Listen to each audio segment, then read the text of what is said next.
अग्नि पुराण अति प्राचीन पुराण है और ज्ञान का विशाल भंडार है। शास्त्रीय एवं विषयगत दृष्टि से यह पुराण बहुत ही महत्वपूर्ण पुराण है। अग्नि पुराण में 12 सहस्त्र श्लोक 383 अध्याय उपलब्ध हैं।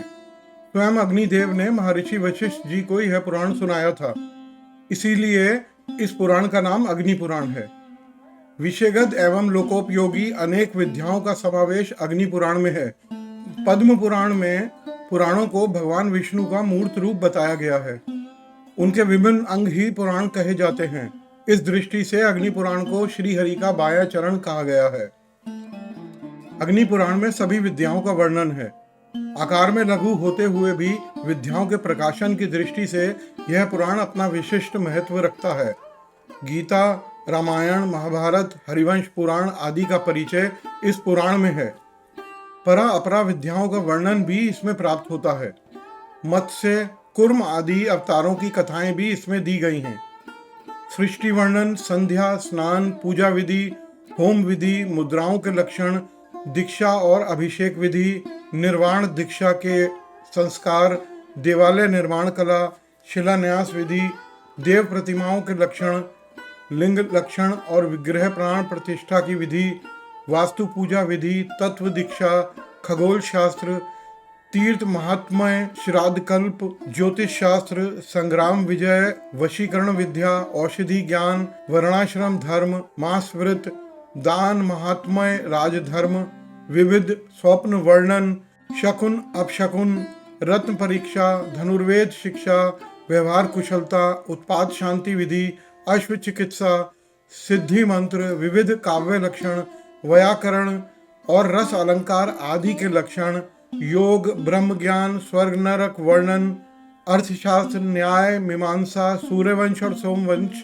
आदि का वर्णन इस पुराण में किया गया है। वैष्णवों की पूजा पद्धति और प्रतिमा के लक्षणों का वर्णन इस पुराण में वर्णित है। शिव और शक्ति की पूजा का पूरा विधान इसमें बताया गया है। वेदांत के सभी विषयों पर उत्तम रीति से इसमें समझाया गया है। इसके अलावा जीवन के उपयोगी सभी विद्याओं की जानकारी इस पुराण में मिल जाती है। तीर्थों के वर्णन में शंकराचार्य द्वारा स्थापित चारों मठों बद्रीनाथ, जगन्नाथ, द्वारकापुरी और रामेश्वरम का उल्लेख इसमें नहीं है।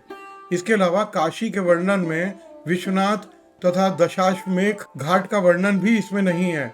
यही बात इसकी प्राचीनता को दर्शाती है। विषय सामग्री की दृष्टि से अग्नि पुराण को भारतीय जीवन का विश्वकोश कहा जाता है। पुराणों के 5 लक्षणों सर्ग, प्रतिसर्ग, राजवंश, मनवंतर और वंशानुचरित आदि का वर्णन भी इस पुराण में प्राप्त होता है, किंतु इसे यहाँ संक्षेप रूप में दिया गया है। इस पुराण का शेष कलेवर दैनिक जीवन की उपयोगी शिक्षाओं से ओतप्रोत है। अग्नि पुराण में शरीर और आत्मा के स्वरूप को अलग अलग समझाया गया है। इंद्रियों को यंत्र मात्र माना गया है और देह के अंगों को आत्मा नहीं माना गया है। पुराणकार आत्मा को हृदय में स्थित मानता है। ब्रह्म से आकाश, आकाश से वायु, वायु से अग्नि, अग्नि से जल और जल से पृथ्वी होती है। इसके बाद सूक्ष्म शरीर, फिर स्थूल शरीर होता है। अग्नि पुराण ज्ञान मार्ग को ही सत्य स्वीकार करता है।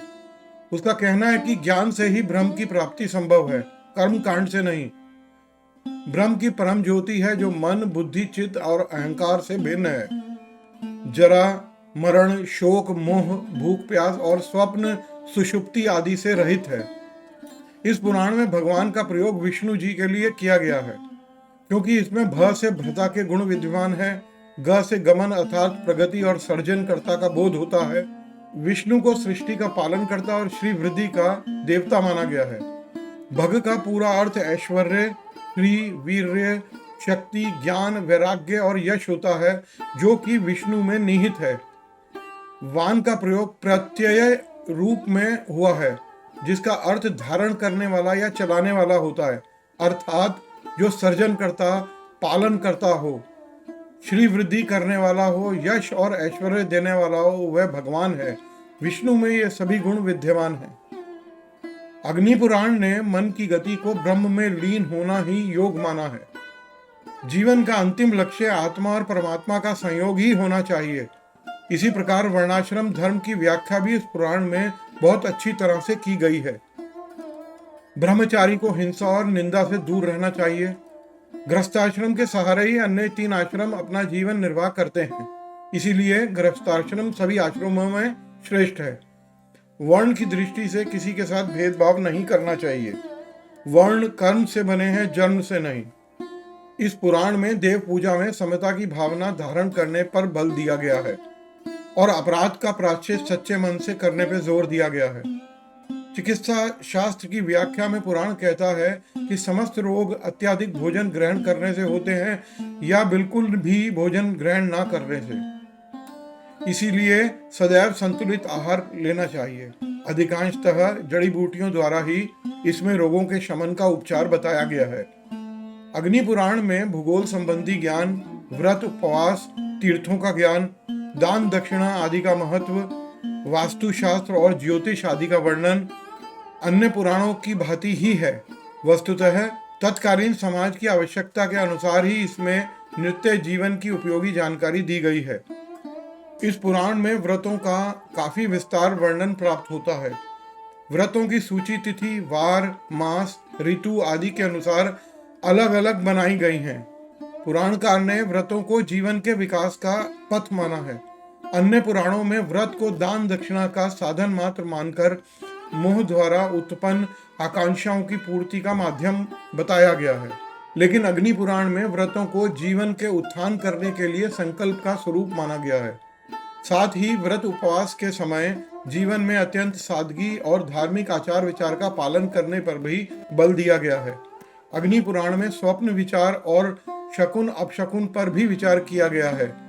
स्त्री पुरुष के लक्षणों की चर्चा इस पुराण का अत्यंत महत्वपूर्ण अंश है। सर्पों के बारे में भी विस्तृत जानकारी इस पुराण में उपलब्ध होती है। मंत्र शक्ति का महत्व भी इसमें विस्तार से किया गया है। अग्नि पुराण कथा करवाने के लिए सर्वप्रथम विद्वान ब्राह्मणों से उत्तम मुहूर्त निकलवाना चाहिए। लेकिन विद्वानों के अनुसार जिस दिन भी अग्नि पुराण कथा आरंभ कर दें वही शुभ मुहूर्त है। अग्नि पुराण करवाने के लिए स्थान अत्यधिक पवित्र होना चाहिए। जन्मभूमि में अग्नि पुराण करवाने का विशेष महत्व बताया गया है। इसके अतिरिक्त हम तीर्थों में भी अग्नि पुराण का आयोजन कर विशेष फल प्राप्त कर सकते हैं। फिर भी जहां मन को संतोष पहुंचे उसी स्थान पर कथा करवाने से शुभ फल की प्राप्ति होती है। अग्नि पुराण के वक्ता विद्वान ब्राह्मण होना चाहिए। उसे शास्त्रों एवं वेदों का सम्यक ज्ञान होना चाहिए। अग्नि पुराण में सभी ब्राह्मण सदाचारी हों और सुंदर आचरण वाले हों, जो संध्या बंधन और प्रतिदिन गायत्री जाप करते हों। ब्राह्मण एवं यजमान दोनों ही 7 दिनों तक उपवास रखें। केवल एक समय ही भोजन करें। भोजन शुद्ध शाकाहारी होना चाहिए। स्वास्थ्य ठीक ना हो तो भोजन कर सकते हैं। अगर आपको यह वीडियो अच्छा लगा हो तो हमें कमेंट कर अवश्य बताएं। वीडियो को लाइक और शेयर करें और हमारे चैनल को सब्सक्राइब करना ना भूलें। धन्यवाद।